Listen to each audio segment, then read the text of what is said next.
नमस्कार सभी को। एक बार पुनः आप सभी का हार्दिक स्वागत अभिनंदन है।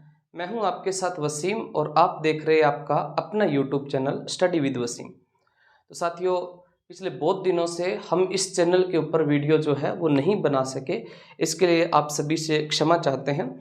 और आज से मेरी कोशिश रहेगी कि मैं कंटिन्यू आपको वीडियो प्रोवाइड करूँ और राजस्थान इतिहास के अंदर हम एक एक बिंदु के ऊपर चर्चा करेंगे। जितने भी अपने राजस्थान इतिहास के जो टॉपिक है उन सभी टॉपिकों के ऊपर हम चर्चा करेंगे। भाई, पुनः शुरुआत की है और डिजिटल फिर भी नहीं लगा पाए, तो इसके लिए भी सॉरी।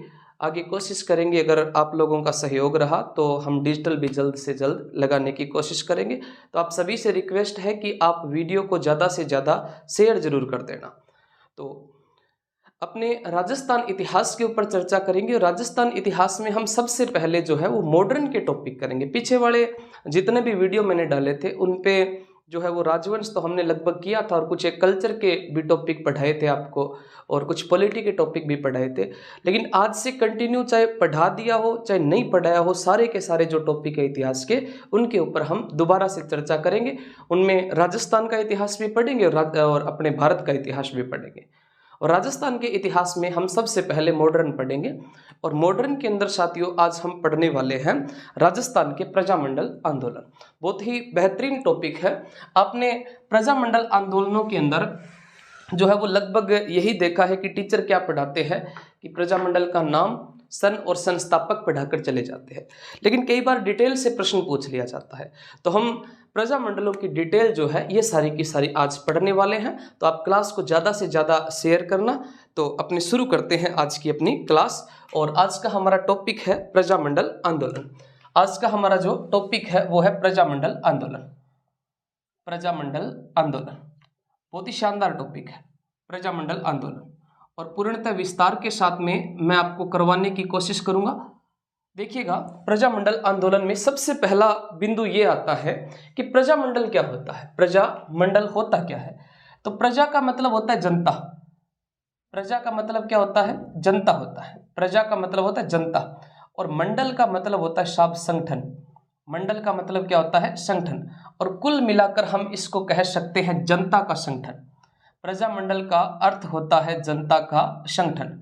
प्रजामंडल का अर्थ क्या होता है? तो प्रजामंडल का अर्थ होता है जनता का संगठन। प्रजामंडल का अर्थ क्या होता है? जनता का संगठन। प्रजा का मतलब जनता और मंडल का मतलब संगठन, यानी कि जनता का जो संगठन होता है उसको अपने क्या कहते हैं? प्रजामंडल कहते हैं। आगे देखिएगा, अगर आपसे प्रजामंडल की परिभाषा पूछी जाए कि प्रजामंडल की परिभाषा क्या है, तो आप प्रजामंडल की परिभाषा किस प्रकार से बताओगे? तो प्रजामंडल की जो परिभाषा है ये देखना, प्रजामंडल की परिभाषा होगी कि जनता को राजनीतिक अधिकार दिलाने के लिए, जनता को राजनीतिक अधिकार दिलाने के लिए, जनता को राजनीतिक अधिकार दिलाने के लिए, जनता को राजनीतिक अधिकार दिलाने के लिए निरंकुश शासन के विरुद्ध, निरंकुश शासन के विरुद्ध, जनता को राजनीतिक अधिकार दिलाने के लिए निरंकुश शासन के विरुद्ध, निरंकुश शासन के विरुद्ध, निरंकुश शासन के विरुद्ध देशी रियासतों की जनता ने प्रजामंडलों की स्थापना की है। देशी रियासतों की जनता ने प्रजामंडलों की स्थापना की है। देशी रियासतों की जनता ने प्रजामंडलों की स्थापना की है।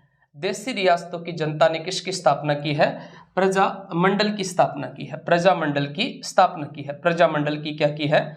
स्थापना की है। भाई, जनता को राजनीतिक अधिकार दिलाने के लिए, जो आम जनता है उनको उनके राजनीतिक अधिकार दिलाने के लिए जो निरंकुश शासन है उसके विरोध में देशी रियासतों की जो जनता है उनके द्वारा प्रजामंडल की स्थापना की गई है। प्रजामंडल की क्या की गई है? स्थापना की गई है। और प्रजामंडल का अर्थ क्या होता है? तो प्रजामंडल का अर्थ होता है साथियों जनता का संगठन। क्या होता है? जनता का संगठन। आप क्लास को ज्यादा से ज्यादा शेयर जरूर कर देना।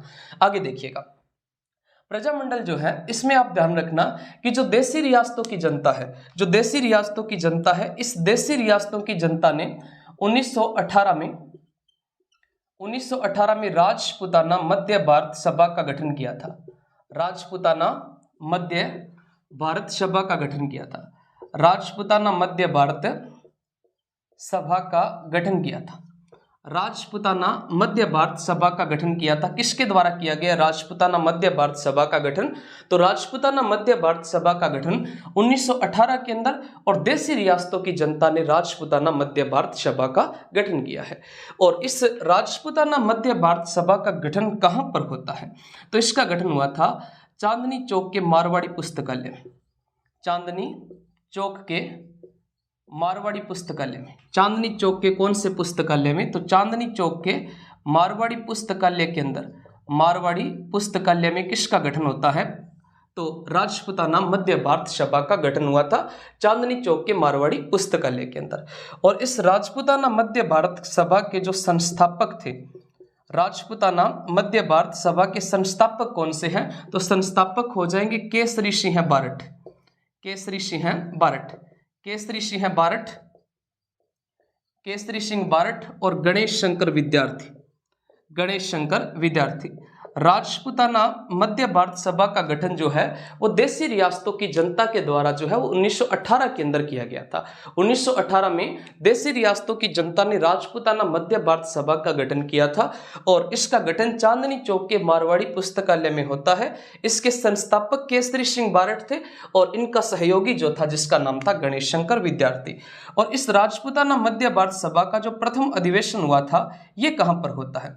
तो राजपूताना मध्य भारत सभा का प्रथम जो अधिवेशन था, राजपूताना मध्य भारत सभा का प्रथम अधिवेशन कहाँ पर हुआ था? तो इसका प्रथम अधिवेशन हुआ था दिल्ली में। कहाँ पर होता है? दिल्ली के अंदर राजपूताना मध्य भारत सभा का प्रथम अधिवेशन हुआ था और इस अधिवेशन के जो अध्यक्ष बने थे जिसका नाम था गिरधर शर्मा। इसके अध्यक्ष जो बनते हैं, अध्यक्ष बनते जिसका नाम क्या था? गिरधर शर्मा नाम था। गिरधर शर्मा जो थे ये राजपूताना मध्य भारत सभा के प्रथम अधिवेशन के क्या बने थे?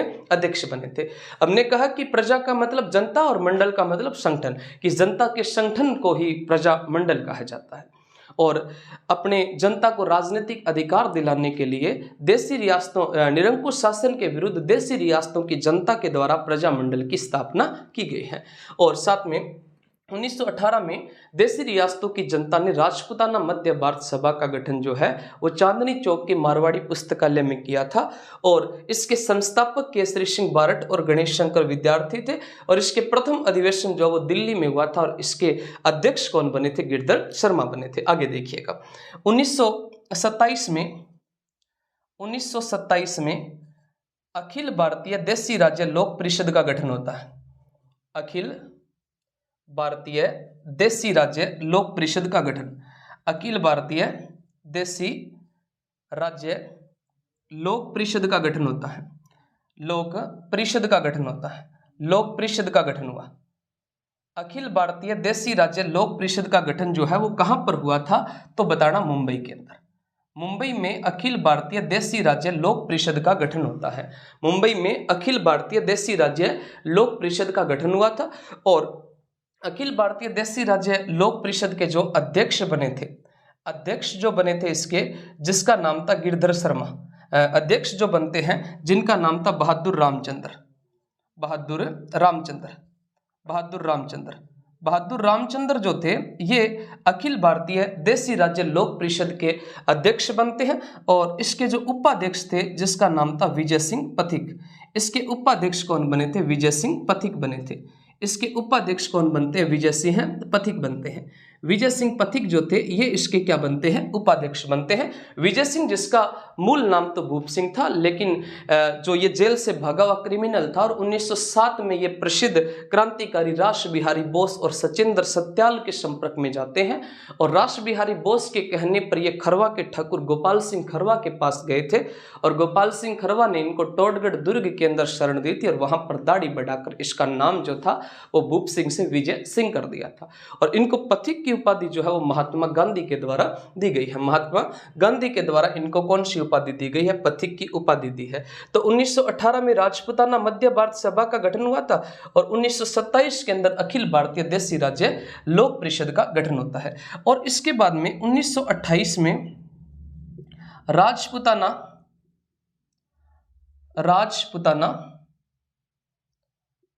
राजपूताना देशी राज्य लोक परिषद का गठन होता है।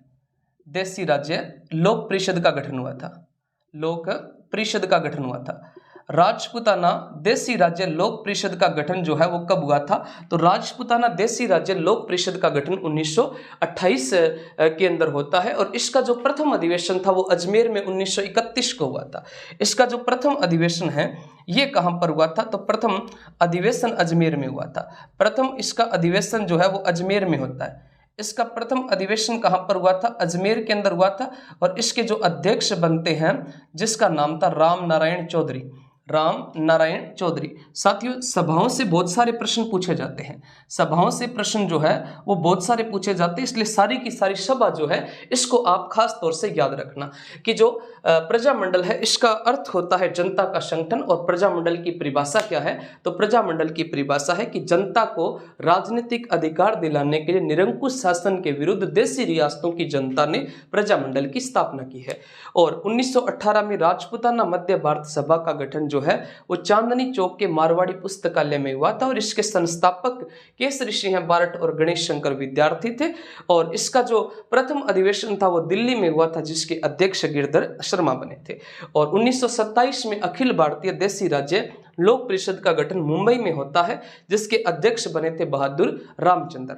और 1928 में राजपूताना देशी राज्य लोक परिषद का गठन हुआ था और इसका प्रथम अधिवेशन 1931 में होता है और 1931 में इसका अधिवेशन अजमेर में हुआ था और जिसके अंदर जो अध्यक्ष है वो राम नारायण चौधरी को बनाया गया था। और 1938 में कांग्रेस का हरिपुरा अधिवेशन होता है। 1938 में कांग्रेस का कौन सा अधिवेशन होता है? तो 1938 में कांग्रेस का हरिपुरा अधिवेशन होता है। कांग्रेस का कौन सा अधिवेशन होता है? हरिपुरा अधिवेशन होता है। कांग्रेस का हरिपुरा अधिवेशन 1938 में हुआ था और इसकी जो अध्यक्षता है वो किसके द्वारा की गई थी? तो इसकी अध्यक्षता की गई थी सुभाष चंद्र बोस के द्वारा। और यहाँ पर सर्वप्रथम किसकी मांग की गई थी? प्रजा मंडलों की मांग की गई थी। यहाँ पर सर्वप्रथम किसकी मांग की जाती है साथियों? प्रजामंडल की मांग की जाती है। 1938 के जो कांग्रेस का हरिपुरा अधिवेशन हुआ था इसके दौरान प्रजामंडल की सर्वप्रथम मांग की जाती है। और इसके बाद में अपने प्रजामंडल को एक एक करके विस्तार से पढ़ते हैं और आज का अपना जो टॉपिक रहने वाला है वो है जयपुर प्रजामंडल। कौन सा प्रजामंडल पढ़ेंगे? जयपुर प्रजामंडल जो है इसके ऊपर आज हम विस्तृत जो है वो चर्चा करने वाले हैं। तो पहले आप इसका स्क्रीनशॉट लीजिए और उसके बाद में हम पढ़ते हैं जयपुर प्रजामंडल। बहुत बढ़िया, शाबाश, शानदार। देखिएगा, तो इसका स्क्रीनशॉट ले लिया, उसके बाद में हम पढ़ते हैं जयपुर प्रजामंडल। आज का हमारा जो टॉपिक रहने वाला है वो है जयपुर प्रजामंडल। बहुत शानदार है, हम पूर्णतः विस्तार के साथ में इसको पढ़ रहे हैं।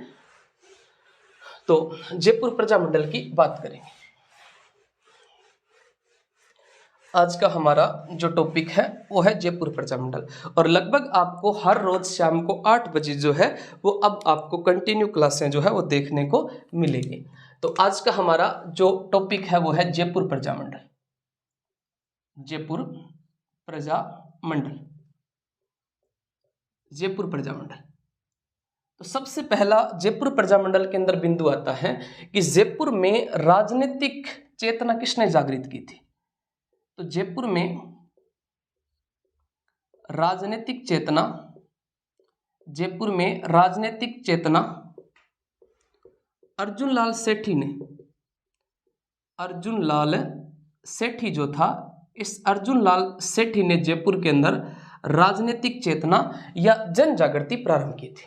जयपुर के अंदर जन जागृति किसने फैलाई थी या राजनीतिक चेतना किसके द्वारा फैलाई जाती है? तो जयपुर में राजनीतिक चेतना अर्जुन लाल सेठी के द्वारा फैलाई जाती है। अर्जुन लाल सेठी जो थे, इस अर्जुन लाल सेठी जो है इसने इस अर्जुन लाल सेठी ने जैन शिक्षा प्रचार प्रसार समिति का भी गठन किया था। जैन शिक्षा प्रचार प्रसार समिति, जैन शिक्षा प्रचार प्रसार समिति का गठन भी किसके द्वारा किया जाता है? तो जैन शिक्षा प्रचार प्रसार समिति का गठन अर्जुन लाल सेठी के द्वारा किया गया था। ये जो अर्जुन लाल सेठी है, इस अर्जुन लाल सेठी से प्रभावित होकर, अर्जुन लाल सेठी से प्रभावित होकर, अर्जुन लाल सेठी से प्रभावित होकर जमनालाल बजाज ने रचनात्मक कार्यों के माध्यम से जन जागृति फैलाई थी। जमनालाल बजाज ने रचनात्मक कार्यों के माध्यम से जन जागृति फैलाई थी। रचनात्मक कार्यों के माध्यम से जन जागृति फैलाई थी। माध्यम से जन जागृति फैलाई थी। जन जागृति फैलाई। ये जो अर्जुन लाल सेठी है, इसने अर्जुन लाल सेठी जो थे, इससे प्रभावित होकर जमनालाल बजाज जो थे, इन्होंने जो है वो रचनात्मक कार्यों के माध्यम से जन जागृति फैलाने का प्रयास किया या जन जागृति इन्होंने फैलाई थी। और ये जमनालाल बजाज जो है, इन्होंने 1927 में, बजाज ने 1927 में चरखा संघ का गठन किया था। सारे प्रश्न बहुत महत्वपूर्ण हैं। चरखा संघ का गठन किया था, चरखा संघ का गठन किया था। जमनालाल बजाज जो है, इस जमनालाल बजाज ने 1927 में चरखा संघ का क्या किया था, गठन किया था। अपने जो जयपुर प्रजामंडल है, इस प्रजामंडल की स्थापना किसके द्वारा की जाती है? तो प्रजामंडल की स्थापना हुई थी 1931 में। प्रजामंडल की स्थापना 1931 में होती है और प्रजामंडल की स्थापना 1931 में कपूर चंद पाटनी के द्वारा की गई थी। किसके द्वारा? कपूर चंद पाटनी के द्वारा। प्रजामंडल की स्थापना 1931 में किसके द्वारा की जाती है? तो प्रजामंडल की स्थापना 1931 में कपूरचंद पाटनी के द्वारा प्रजामंडल की स्थापना की गई थी। लेकिन ये जो प्रजामंडल है, जो 1931 में जिसकी स्थापना हुई है, ये ज्यादा प्रभावशाली नहीं रहा था। और प्रभावशाली नहीं रहा तो इसे रद्द कर दिया गया। तो इसे क्या कर दिया गया? रद्द कर दिया गया। जयपुर प्रजामंडल जो है, इसकी स्थापना कपूरचंद पाटनी के द्वारा कब की गई? 1931 में। जयपुर प्रजामंडल की स्थापना 1931 में कपूरचंद पाटनी के द्वारा की गई थी। और ये प्रजामंडल ज्यादा प्रभावशाली नहीं रहा था, और ज्यादा प्रभावशाली नहीं रहा तो इसको क्या कर दिया गया था? रद्द कर दिया। क्या कर दिया साहब? रद्द कर दिया। इसको रद्द कर दिया तो जयपुर प्रजामंडल का अब क्या होगा? पुनर्गठन होगा। जयपुर प्रजामंडल का अब क्या होगा? पुनर्गठन होगा। और जयपुर प्रजामंडल का पुनर्गठन 1936-37 में होता है। और 1936-37 में इसका पुनर्गठन जो है, ये साहब जमनालाल बजाज के द्वारा ही किया गया था। जमनालाल बजाज ने 1936-37 में जयपुर प्रजामंडल का क्या किया गया था? पुनर्गठन किया था। अब इस जयपुर प्रजामंडल का पुनर्गठन तो हो गया, अब इसके शुरुआती अध्यक्ष कौन बने थे? तो इसके शुरुआती जो अध्यक्ष है, या शुरुआती जो अध्यक्ष थे, इसके शुरुआती जो अध्यक्ष थे वो कौन बने थे? तो इसके शुरुआती अध्यक्ष जो है, ये बनाया था, अध्यक्ष जो थे ये बनाया था एडी चिरंजीलाल को। एडी चिरंजीलाल जो थे, इसको इसका शुरुआती अध्यक्ष बना दिया। और उपाध्यक्ष किसको बनाया था? अध्यक्ष तो बनाया था एडी चिरंजीलाल को, और उपाध्यक्ष जो है वो उपाध्यक्ष बनाया था हीरालाल शास्त्री को। हीरालाल शास्त्री जो थे, इसको जयपुर प्रजामंडल का उपाध्यक्ष बना दिया। अब देखो, एडी चिरंजीलाल को अध्यक्ष बनाया, उपाध्यक्ष बनाया शास्त्री को। स्थापना कौन कर रहा है? बजाज कर रहा है। तो फिर बजाज खुद अध्यक्ष क्यों नहीं बना? ये भी तो एक प्रश्न बनता है कि बजाज इस समय कहां थे? तो बजाज जो थे वो इस समय वर्धा महाराष्ट्र में कांग्रेस के कोषाध्यक्ष थे। जमनालाल बजाज इस समय कहां पर थे? वर्धा में। इस समय वर्धा में थे। और वर्धा कहां पर पड़ता है? वर्धा पड़ता है महाराष्ट्र में। और वर्धा महाराष्ट्र में कांग्रेस के कोषाध्यक्ष थे। कांग्रेस के क्या थे? कांग्रेस के कोषाध्यक्ष थे। जमनालाल बजाज जो है वो इस समय कांग्रेस के कोषाध्यक्ष थे। और हीरालाल शास्त्री जो थे, इस हीरालाल शास्त्री को उपाध्यक्ष क्यों बनाया? क्योंकि शास्त्री ने 1938 में शेखावाटी किसान सभा को, शेखावाटी जाट या फिर किसान सभा का जयपुर प्रजामंडल में विलय किया था। जयपुर प्रजामंडल में विलय किया था। शेखावाटी किसान सभा का जयपुर प्रजामंडल में क्या किया था? विलय किया था। जयपुर प्रजामंडल में विलय किया था। किसके द्वारा किया गया? तो हीरालाल शास्त्री के द्वारा किया गया। तो शास्त्री को यहां पर क्या बना दिया? हमने उपाध्यक्ष बना दिया। अब शास्त्री उपाध्यक्ष बन गया। अब यहां पर क्या होगा? 1938 में जमनालाल बजाज वापस आएंगे और 1938 में प्रजामंडल का प्रथम अधिवेशन होगा। 1938 में प्रजामंडल का प्रथम अधिवेशन हुआ था।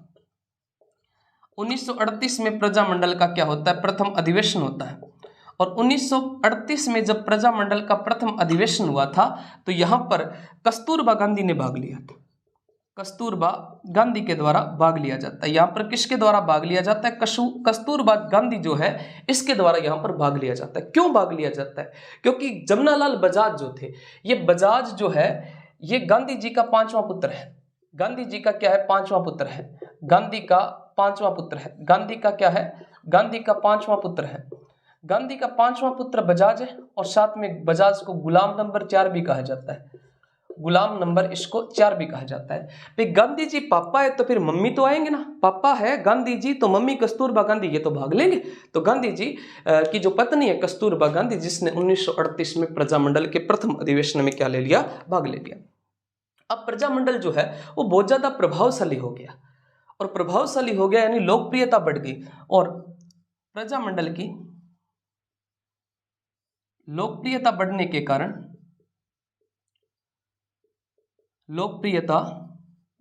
के कारण सरकार ने इस पर रोक लगा दी। सरकार ने प्रजामंडल के ऊपर क्या लगा दी? रोक लगा दी। वह बजाज के जयपुर प्रवेश पर रोक लगा दी। बजाज के जयपुर प्रवेश पर रोक लगा दी। बजाज के जयपुर प्रवेश के ऊपर भी क्या लगा दी? रोक लगा दी। भाई साथ में तो प्रजामंडल को अवैध घोषित कर दिया कि प्रजामंडल अवैध है, आप इसको नहीं चला सकते। प्रजामंडल को अवैध घोषित किया और साथ में जमनालाल बजाज जो है इनके जयपुर प्रवेश के ऊपर क्या लगा दी? रोक लगा दी। भाई हमने कहा कि जयपुर में राजनीतिक चेतना जो है वो अर्जुन लाल सेठी के द्वारा जो है वो जागृत की गई थी, और इस अर्जुन लाल सेठी ने जैन शिक्षा प्रचार प्रसार समिति का गठन किया था, और इसी अर्जुन लाल सेठी से प्रभावित होकर जमनालाल बजाज ने रचनात्मक कार्यों के माध्यम से जन जागृति फैलाई थी, और बजाज ने 1927 में चरखा संघ का गठन किया था, और प्रजामंडल की स्थापना 1931 में कपूरचंद पाटनी ने की थी, और प्रजामंडल ज्यादा प्रभावशाली हुआ तो इस प्रजामंडल को रद्द कर दिया गया था। अब इसका पुनर्गठन हुआ, और पुनर्गठन 1936-37 में किसके द्वारा किया गया? जमनालाल बजाज के द्वारा। शुरुआती अध्यक्ष बनाया था एडी चिरंजी लाल को, और उपाध्यक्ष शास्त्री को बनाया था। ये बजाज खुद यहाँ पे इस समय कहाँ पे थे? तो बजाज खुद इस समय वर्धा महाराष्ट्र में कांग्रेस के कोषाध्यक्ष थे, और शास्त्री ने 1938 में शेखावाटी जाट महासभा जो है इसको प्रजामंडल में, जयपुर प्रजामंडल में विलय किया, तो फिर इनको भी उपाध्यक्ष बनाना पड़ेगा। 1938 में प्रजामंडल का प्रथम अधिवेशन हुआ जिसमें कस्तूरबा गांधी ने भाग लिया, और प्रजामंडल की लोकप्रियता अत्यधिक बढ़ गई। अत्यधिक लोकप्रियता होने के कारण प्रजामंडल को क्या कर दिया था? अवैध घोषित कर दिया था, और साथ में बजाज के जयपुर प्रवेश के ऊपर क्या लगा दी? रोक लगा दी। अब बजाज को जयपुर प्रवेश पर रोक लगा दी, तो अब यहाँ पर क्या शुरू हो जाएगा? सत्याग्रह शुरू हो जाएगा। अब पहले आप इसका स्क्रीनशॉट लीजिए, उसके बाद में हम बात करते हैं कि यहाँ पर सत्याग्रह जो है वो किस प्रकार से शुरू हुआ था। इसको मिटा देता हूं, उसके बाद में अपने बात करते हैं कि 5 फरवरी 1939 में जयपुर में सत्याग्रह शुरू हुआ।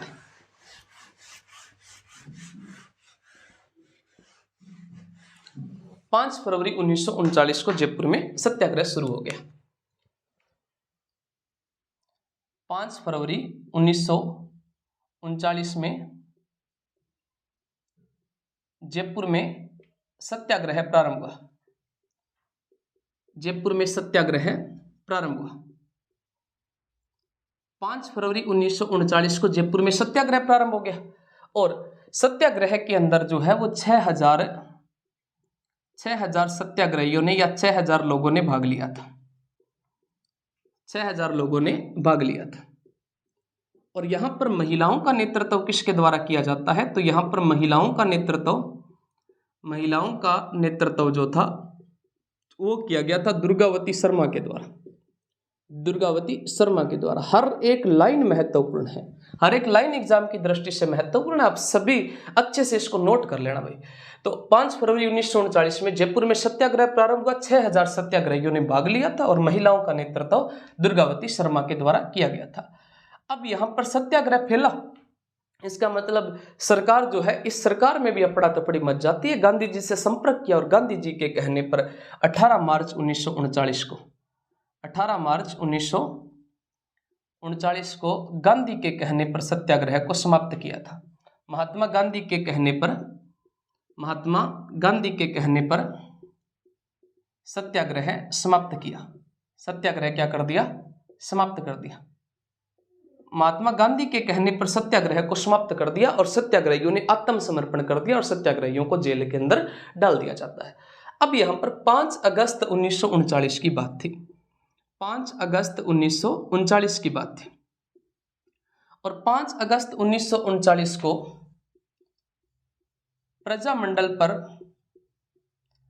प्रजामंडल से रोक हट जाती है। प्रजामंडल से रोक हटी तथा सत्याग्रहियों को रिहा कर दिया। तथा सत्याग्रहियों को क्या कर दिया जाता है? रिहा कर दिया जाता है। रिहा कर दिया।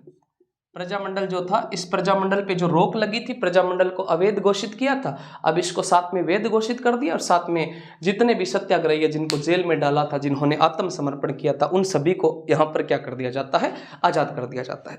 अब यहाँ पर जैसे ही प्रजामंडल से रोक हटती है तो 1940 में हीरालाल शास्त्री जो थे, हीरालाल शास्त्री, इस हीरालाल शास्त्री ने प्रजामंडल की अध्यक्षता की थी। हीरालाल शास्त्री ने प्रजामंडल की अध्यक्षता की। प्रजामंडल की क्या करते हैं? अध्यक्षता करते हैं। अध्यक्षता की थी। हीरालाल शास्त्री प्रजामंडल की अध्यक्षता करते हैं और हीरालाल शास्त्री ने जयपुर प्रजामंडल का अध्यक्ष बनने के बाद में 1942 में एक समझौता किया था। 1942 में एक समझौता किया था और उस समझौते का नाम था जेंटलमैन एग्रीमेंट समझौता। जेंटलमैन एग्रीमेंट समझौता 1942 में एक समझौता होता है और उस समझौते का नाम क्या था? तो उस समझौते का नाम था जेंटलमैन एग्रीमेंट समझौता। जेंटलमैन एग्रीमेंट समझौता। और ये जो जेंटलमैन एग्रीमेंट समझौता है, ये हीरालाल शास्त्री और जयपुर के जो प्रधानमंत्री थे, जिनका नाम था मिर्जा इस्माइल, जयपुर के जो प्रधानमंत्री थे जिनका नाम था मिर्जा इस्माइल, इन दोनों में यह जेंटलमैन एग्रीमेंट समझौता हुआ था। अब इस समझौते के अंदर शर्तें क्या क्या रखी गई थी? इस समझौते के अंदर जो है वो शर्त क्या क्या रखी गई थी? इसमें शर्त रखी गई थी कि जयपुर सरकार जो है, इसमें शर्त रखी गई कि जयपुर सरकार दूसरे विश्व युद्ध में अंग्रेजों का साथ नहीं देगी। दूसरे विश्व युद्ध में अंग्रेजों का साथ नहीं देगी।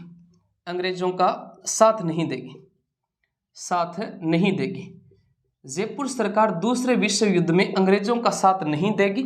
और दूसरी इसमें शर्त रखी गई थी कि प्रजामंडल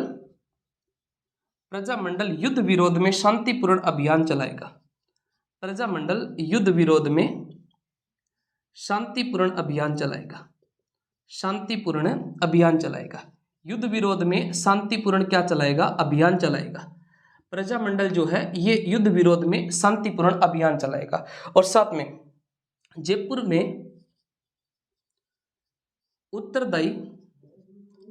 में उत्तरदायी शासन की प्रक्रिया शुरू की जाए। जयपुर में उत्तरदायी शासन की प्रक्रिया शुरू की जाए। जयपुर के अंदर उत्तरदायी शासन की प्रक्रिया क्या की जाए? शुरू की जाए। जयपुर में उत्तरदायी शासन की प्रक्रिया जो है इसको क्या कर दिया जाए? प्रारंभ कर दिया जाए। ये इस जेंटलमैन एग्रीमेंट समझौते में शर्तें रखी गई थी, जो कब हुआ था? 1942 के अंदर जेंटलमैन एग्रीमेंट समझौता हुआ था। अब इस समझौते के बाद में क्या होता है कि 1942 में शास्त्री जो था, इस हीरालाल शास्त्री ने भारत छोड़ो आंदोलन का त्याग कर दिया था। भारत छोड़ो आंदोलन का त्याग किया था। शास्त्री ने 1942 में भारत छोड़ो आंदोलन का त्याग किया था। भारत छोड़ो आंदोलन का त्याग कब किया था? 1942 के अंदर हीरालाल शास्त्री के द्वारा भारत छोड़ो आंदोलन का त्याग कर दिया जाता है। और जब हीरालाल शास्त्री ने भारत छोड़ो आंदोलन का त्याग किया तो इसके विरोध में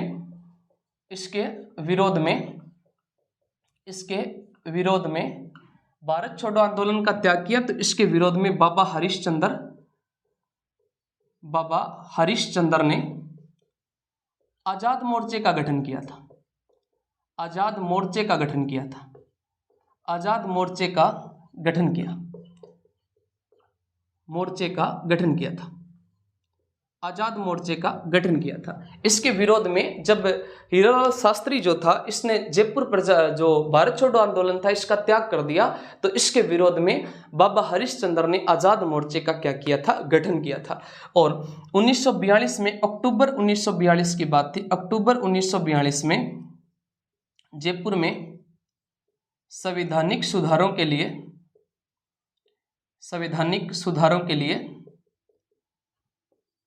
के लिए एक समिति का गठन किया गया था।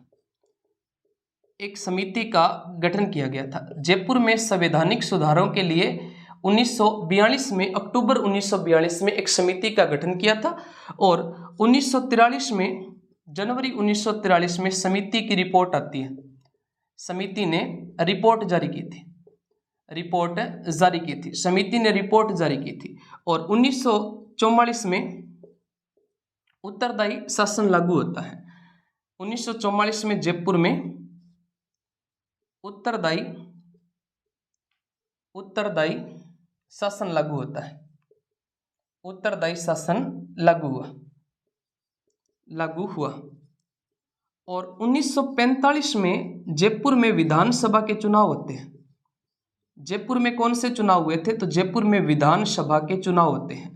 विधानसभा के जयपुर में क्या हुए थे साहब? चुनाव हुए थे। विधानसभा के जयपुर में चुनाव होते हैं, चुनाव हुए जिसमें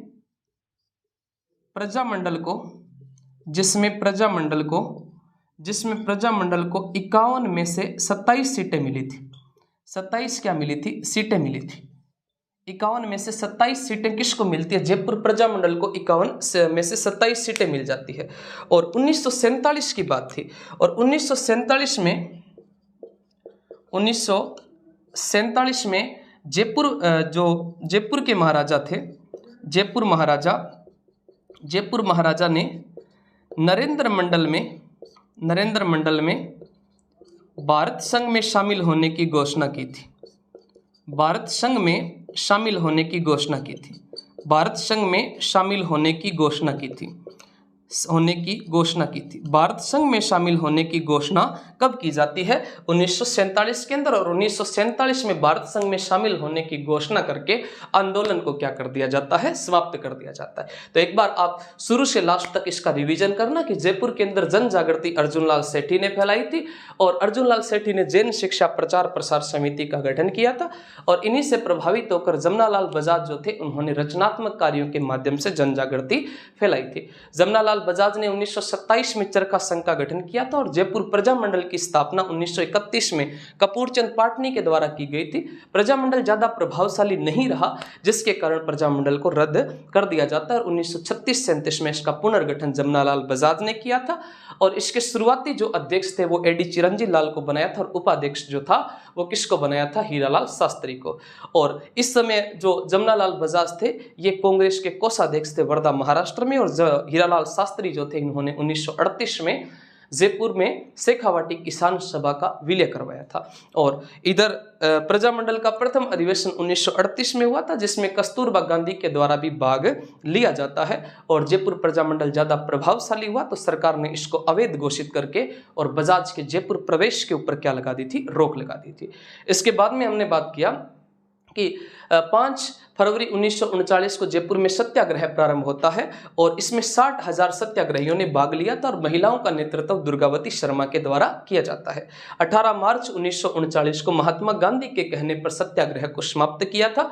और साथ में सत्याग्रहियों ने आत्मसमर्पण कर दिया। 5 अगस्त 1939 को प्रजामंडल से रोक हटी थी, यानी कि प्रजामंडल को वैध घोषित किया। और जो जितने भी सत्याग्रही थे उनको रिहा कर दिया। 1940 में हीरालाल शास्त्री जो थे वो प्रजामंडल के अध्यक्ष बने। और अध्यक्ष बनने के बाद में 1942 में इन्होंने जेंटलमैन एग्रीमेंट समझौता किया था, जो शास्त्री और मिर्जा इस्माइल के मध्य होता है, जिसमें शर्तें रखी गई थी कि जयपुर सरकार दूसरे विश्व युद्ध में अंग्रेजों का साथ नहीं देगी। और जयपुर प्रजामंडल जो है वो युद्ध विरोध में शांतिपूर्ण अभियान चलाएगा। और जयपुर में उत्तरदायी शासन की प्रक्रिया को प्रारंभ किया जाए। 1942 में शास्त्री ने भारत छोड़ो आंदोलन का त्याग कर दिया। आंदोलन का त्याग किया तो इसके विरोध में बाबा हरिश्चंद्र ने आजाद मोर्चे का गठन कर दिया था। अक्टूबर 1942 में जयपुर में संवैधानिक सुधारों के लिए एक समिति का गठन हुआ था और इस समिति ने जनवरी 1943 में अपनी रिपोर्ट तैयार की थी और 1944 में जयपुर में उत्तरदायी शासन लागू हो गया था। 1945 में जयपुर में विधानसभा के चुनाव हुए थे जिसमें प्रजामंडल को 51 में से 27 सीटें मिली थी और 1947 में जयपुर महाराजा ने नरेंद्र मंडल में घोषणा की थी कि हम भारत संघ में विलय होंगे। तो आप जल्दी से इसका स्क्रीनशॉट लीजिए और उसके बाद में हम नेक्स्ट प्रजामंडल जो है जिसका नाम होगा मेवाड़ प्रजामंडल। तो आज की क्लास जो है वो हम यहीं पर समाप्त करते हैं और जयपुर प्रजामंडल हमारा कंप्लीट हो गया है। किसी भी प्रकार का आपका कोई भी इश्यू हो इस प्रजामंडल को लेकर, इस क्लास को लेकर, तो आप कमेंट के अंदर बताइएगा और साथ में अच्छे अच्छे कमेंट कीजिए, वीडियो को ज़्यादा से ज़्यादा शेयर कीजिए। जय हिंद, जय भारत। मिलते हैं अगली क्लास में। धन्यवाद।